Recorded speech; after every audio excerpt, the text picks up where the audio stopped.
எல்லாரையும் இயேசு நாமத்திலே மறுபடியும் நான் வாழ்த்துகிறேன். கர்த்தர் உங்களை ஆசீர்வதிப்பாராக. இந்த நாளிலும் மறுபடியுமாக கர்த்தருடைய வார்த்தையோடு உங்கள் மத்தியில் வருவதற்கு தேவன் அடிமைக்கும் நல்ல ஒரு வாய்ப்பை தந்திருக்கிறார். அதற்காக தேவனுக்கு நன்றி செலுத்துகிறேன். இந்த வார்த்தைகளை கேட்கிற உங்களை தேவன் அதிகமாய் ஆசீர்வதிப்பாராக.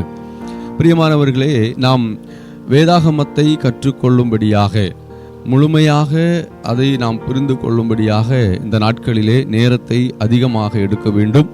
நாம் கதைகளாக மாத்திரம் வேதாகமத்தை கற்றுக்கொண்டால் முழு வேதாகமத்தையும் தெளிவாக புரிந்து கொள்ள முடியாது, அல்லது வேதாகமத்தில் இருக்கக்கூடியதான அந்த மைய கருத்து என்ன என்பதையும் நாம் அறிந்து கொள்ள முடியாது.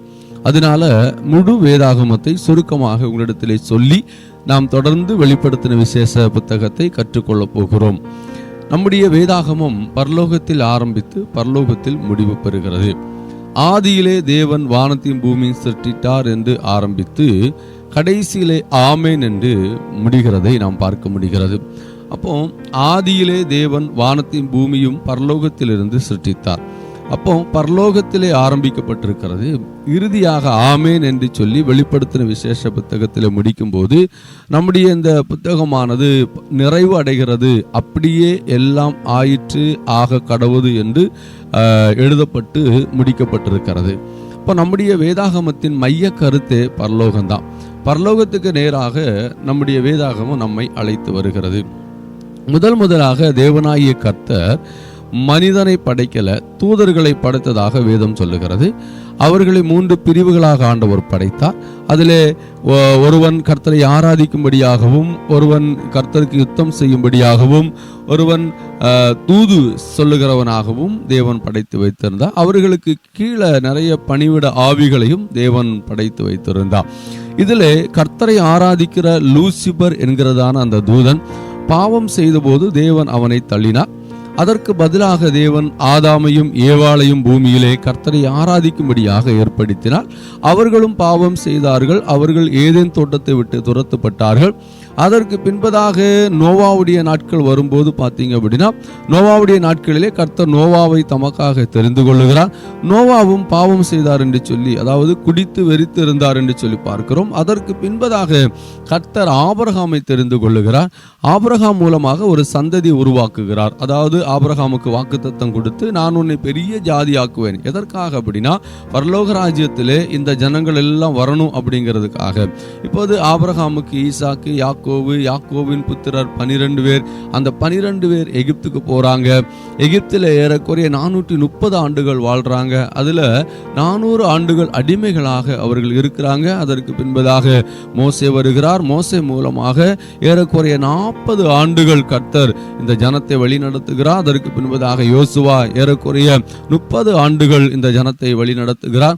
அதற்கு பின்பதாக நியாயாதிபதிகள், அந்த நியாயாதிபதிகள் ஏறக்குறைய 14 பேர், ஒத்தானியல் முதல் சாமுவேல் வரையிலும். சாமுவேலுடைய நாட்கள் வந்தபோது தங்களுக்கு ஒரு ராஜா வேண்டும் என்று ஜனங்கள் கேட்டுக்கொண்டது நிமித்தமாக சவுலை கர்த்தர் ராஜாவாக கொடுக்கிறார். அவர் ஏறக்குறைய 40 ஆண்டுகள் இஸ்ரவேல் ஜனத்தை ஆட்சி செய்கிறார். அதற்கு பின்பதாக தாவீது ஏறக்குறைய 40 ஆண்டுகள் ஆட்சி பண்ணுகிறார். அதற்கு பின்பதாக அவருடைய மகனாய் இருக்கிற சாலமன் ஏறக்குறைய 40 ஆண்டுகள் ஆட்சி செய்கிறார். பின்பு இந்த ராஜ்யம் 2ஆக உடைக்கப்படுகிறது. அதில் 10 கோத்திரம் தனியாக இஸ்ரவேல் நாடென்றும் 2 கோத்திரம் தனியாக யூத நாடென்றும் அழைக்கப்படுகிறது. அதுக்கு பின்பதாக பார்த்தீங்க அப்படின்னா, சுமார் கிமு 702 காலகட்டத்தில் இஸ்ரவேல் தேசம் அசிரியர்களால் அழிக்கப்படுகிறது. இந்த பாபிலோன் தேசத்திற்குள்ளாக யூதர்கள், அதாவது இந்த 2 கோத்திரம் மாத்திரம் என்ன பண்ணுது அப்படின்னா உள்ள அடிமைகளாக்கப்படுகிறாங்க. அவர்கள் ஏறக்குறைய 49 வருடங்கள் கொண்டு விடுவிக்கப்பட்டு வராங்க. அதாவது 70 வருடம் அடிமைகளாக இருக்கிறாங்க. அவர்கள் 49 வருடம் கொண்டு திரும்ப சொந்த தேசத்துக்கு வராங்க. திரும்ப இடிந்து போன ஆலயத்தை அங்கே எஸ்ரா, நெகோமியா, செருபாபேல் என்கிற தேவ மனிதர்கள் மூலமாக கட்டி எழுப்புகிறதை நாம் பார்க்க முடிகிறது. இந்த காலத்துக்கு பின்பதாக பார்த்தீங்கன்னா மல்கியாவுக்கும் நம்முடைய புதிய ஏற்பாடுக்கும் இடைப்பட்ட ஏறக்குறைய 400 ஆண்டுகள் இடைப்பட்ட காலம் இருண்ட கால காலம் என்று வேத அறிஞர்களால் சொல்லப்படுகிறது. அதுக்கு பின்பதாக இயேசு கிறிஸ்து பிறக்கிறார். அவருடைய சுவிசேஷ வேலை நிமித்தமாக 12 அப்போஸ்தலர்கள் ஊழியத்துக்கு தங்களை அர்ப்பணிக்கிறார்கள். அவர்கள் மூலமாக உலகம் எங்கும் சுவிசேஷம் அறிவிக்கப்படுகிறது. அப்போஸ்தலர் நடபடிகள் 2ஆம் அதிகாரத்திலிருந்து நீங்க பாத்தீங்க அப்படின்னா சபை பூமியிலே ஸ்தாபிக்கப்படுகிறதை, அவர்கள் மூலமாக உலகம் எங்கும் பரப்பப்படுகிறதையும் நாம் பார்க்க முடிகிறது. நாம் வெளிப்படுத்தும் விசேஷம் 3ஆம் அதிகாரம் வரைக்கும் பார்த்தீங்க அப்படின்னா இந்த சபையுடைய நிகழ்வுகள் கொடுக்கப்பட்டிருக்கும். ஏறக்குறைய இந்த சபையானது இந்த உலகத்திலே வாழும்போது 7 மாடல்ல இருக்கும் அப்படின்னு சொல்லி வெளிப்படுத்தும் விசேஷம் 2ஆம் அதிகாரத்திலையும் 3ஆம் அதிகாரத்திலையும் ஆண்டவர் எழுதி நம்முடைய கரங்களை கொடுத்திருக்கிறார். சபை பூமியிலிருந்து எடுத்துக்கொள்ளப்பட்ட அதே நேரத்தில் அந்திகிறிஸ்துடைய ஆட்சி பூமியில ஸ்தாபிக்கப்படும். அவன் 7 ஆண்டுகள் இந்த பூமியில ஆட்சி செய்வான். அதற்கு பின்பதாக தேவன் அவனை கட்டி 1000 வருடம் ஒரு நித்திய, அதாவது ஒரு குறிப்பிட்டதான பகுதியிலே கொண்டு போய் வைத்திருப்பார். அதற்கு பின்பதாக 1000 வருட அரசாட்சி இந்த பூமியில நடக்கும். மறுபடியுமாக அந்திகிறிஸ்து வருவான். அவனை ஆண்டவர் நித்திய காலமாக கட்டி போடுவார்.